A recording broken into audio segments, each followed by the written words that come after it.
Merry Christmas, or belated Christmas, I guess. A couple days late, 1 day late. Happy holidays, I guess, for those who don't celebrate Christmas. Been a minute, been a couple weeks since I uploaded a video, and that's because we'll get right to it. Nothing's changed in the camper. The last couple weeks, kind of lead up to Christmas. A few friend events, bit of work, snow hit. You can't see it, but I've got a window here, and when I open it up, it just like a fucking floodlight is shining in. It's because there's a pile of snow on the ground, and the or the sun, well, light I guess, reflects off it, and it's bright as sin. And my glasses have something on them. But just because nothing's changed in the camper doesn't mean I can't make a little kind of update slash plan video. I haven't actually done this yet, so just kind of want to show you guys what I have planned, what parts, or not parts, what things, it's a terrible word, but I'm going to be putting in the camper and kind of what my idea is. So I kind of wrote this like super basic list that in the off season before fishing, I want to have this stuff kind of ready for the camper, which I'd say kind of March, April is when I'll really dive into it. So first things first, I'm ripping out the old propane stove because I kind of want to start anew and not worry about anything like the propane wiring or propane plumbing, I guess, and propane lines, the tank itself. I don't want to worry about that, so I just kind of want to make sure everything's fresh and new. So first, I found this little camp stove, which it's a bit smaller than the stove that's in it right now, but I don't really need a 3-burner stove. When I'm going to be living in the camper, it's going to be during fishing season, and fishing season is pretty minimalistic living.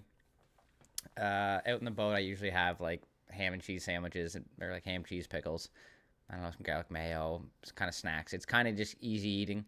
You're not really cooking big meals. And when I come home, just light eating, but something I can use like a stove like this, no problem. Like just pasta. Like I do a big bulk pasta cook. Maybe some kind of meat and potatoes. Again, simple stuff. I can use the stove. I will have a barbecue tucked underneath the camper as well. So if I want to do like a bigger cook, I can go out in the barbecue because the weather will be nice. So that's not very stressful. I actually really like this one. The fact that it's got the little oven inside of it too is just kind of a nice touch.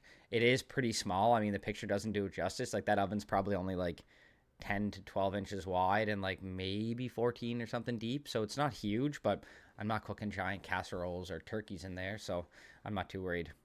Next, hot water heater. Obviously, I do want to have access to hot water. I will be showering every day after work. So I definitely need that. I haven't decided on tankless or traditional yet. I think they both have their perks. The big one being if you're off grid, I think the traditional is a little better, they say, maybe. I did a bit of research, but not much, and I'm not really planning on being off grid too often with this. This build is only gonna like hopefully get me 2 springs for like fishing season that I can live in it. So I'm not really, again, not too worried about that. Just kind of whichever one is better. I'm gonna be on shore power for the first 2 months I live in this, so I'm not too stressed. Propane or electric? I think I'll just go electric. Again, if I'm going off grid more often, then I think propane might be the better option because then you're not quite as worried about draining all your power when it's electric hot water heater. Because I mean, well, they do use a pile of water, so I want to get a low flow shower head if I'm going to be going off grid in this, which I just don't think I will be. It's kind of like just a little project and something to live in during the fishing season at a campground. So I'm not really like planning on taking this thing off grid. Although if I do rent my house out a bit more, I'll probably go off grid a bit if I can. But it's not something I'm going to do long term in this build. Countertop, I'm just going to do a simple butcher block. These are, what are they? Finger jointed butcher block. Yeah, so $200 will be replace my whole countertop. I think that's pretty reasonable. And I mean, I could find even better or do it myself if I have the time and kind of get enough wood. The big thing about like some of these do it yourselves is like you'll see videos they're like, oh, I DIY butcher block countertop for $100, and you're like, that's amazing. But then you look and they use like $7,000 worth of tools. They have like planers, bandsaws, expensive equipment all around. You're like, well, that's kind of cheating, is it? Like, yeah, the materials might have cost $50 and 2 hours of your time, but you have like top of the line wood shop, so it's a little different. But I think these are pretty basic.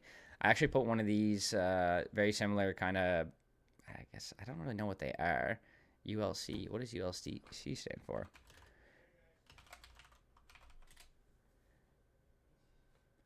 Ultra durable countertop. Glass, porcelain, quartz material. Oh, look at that. The more you know. We like ultra durable.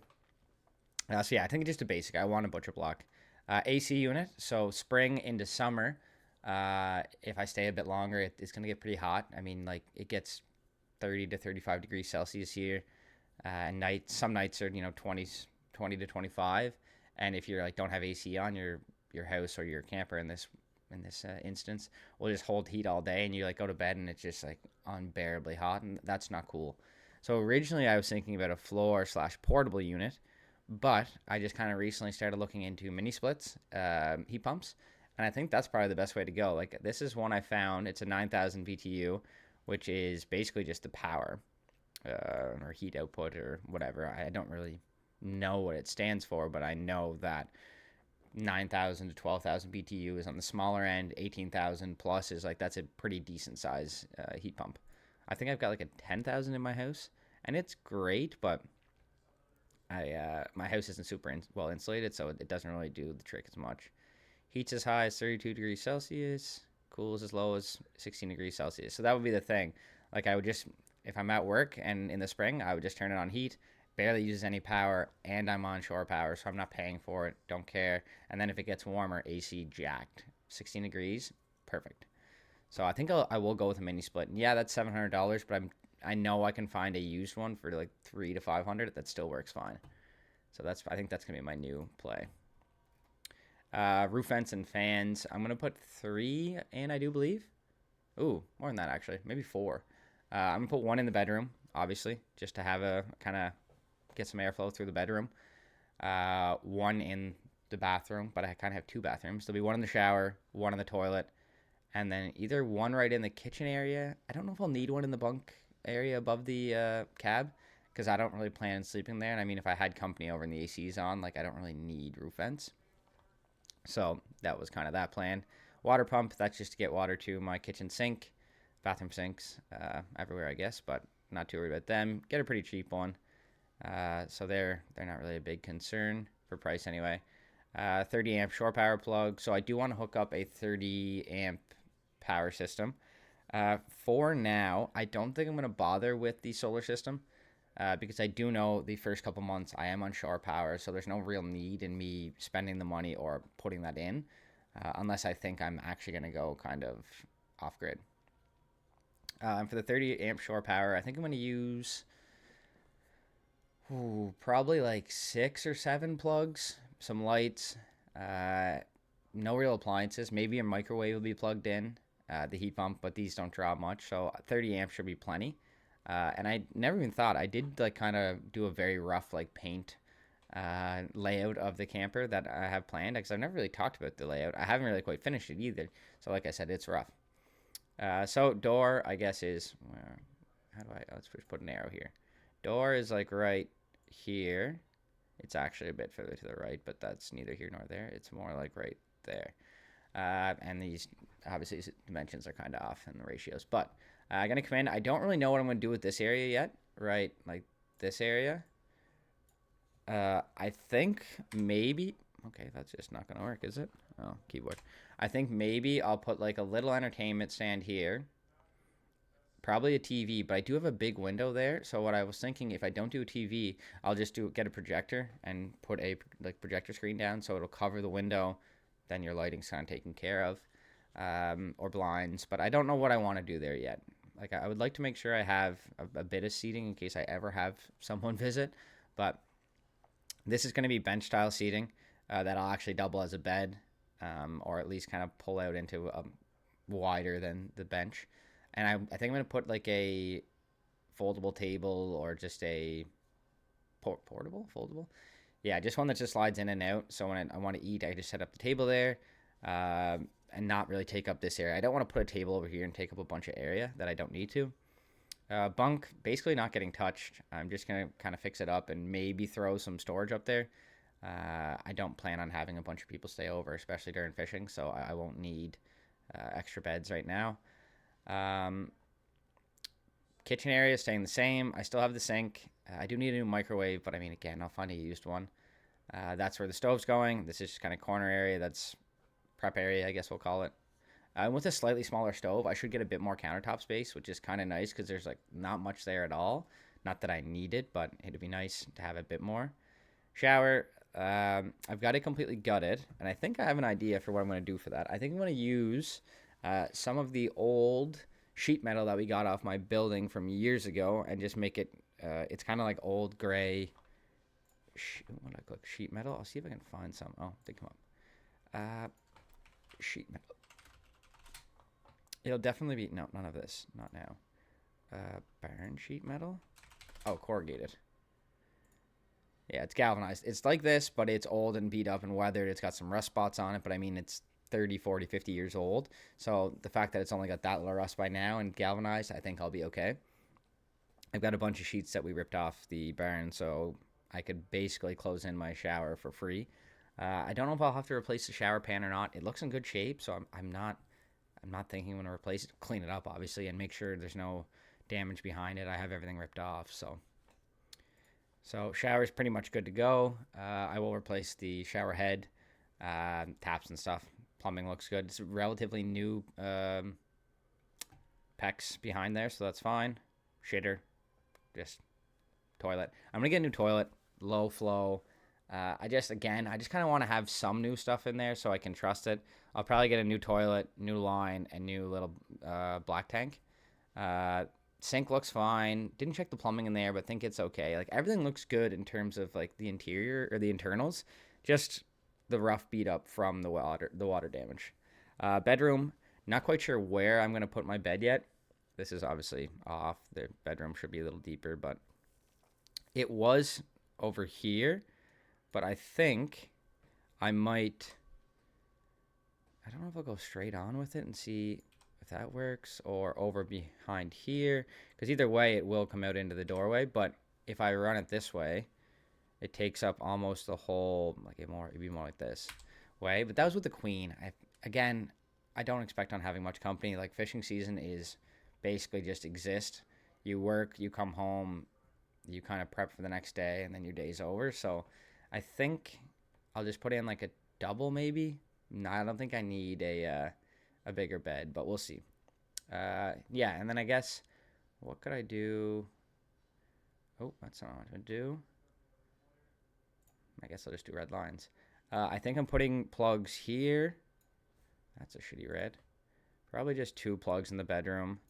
1 in the bunk. Probably 1 here. I forgot the fridge is here. Yeah, that's what, so I was like, why does this look off?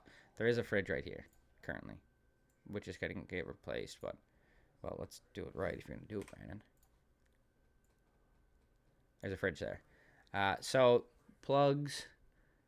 I want 1 plug, 2 plug. I probably have 1 in the bathroom. Why didn't that work? Oh. Fuck. Probably right here, just off to the right of the sink. Plug up here for the microwave. That'll be built in the cupboards. Definitely 1 here. So 1, 2, 3, 4, 5, 6, 7 plugs. Maybe 8 potentially. That's a bit more than I thought, but as well as I just thought of something. Oh yes, I think my electrical system for the most part is going to go underneath this bunk. So everything will be kind of underneath here. There'll be all kinds of electrical stuff. I'll need my breakers, my inlet, I have a manual shut-off switch when I do add the solar system, but I think that's where all of it's going to go. It might even go in the corner here, which might make more sense because that won't be movable. We'll have something that pulls out underneath here and maybe storage underneath here. Maybe it makes more sense to go over here. Regardless, very rough idea, but I just wanted to kind of at least sketch it out.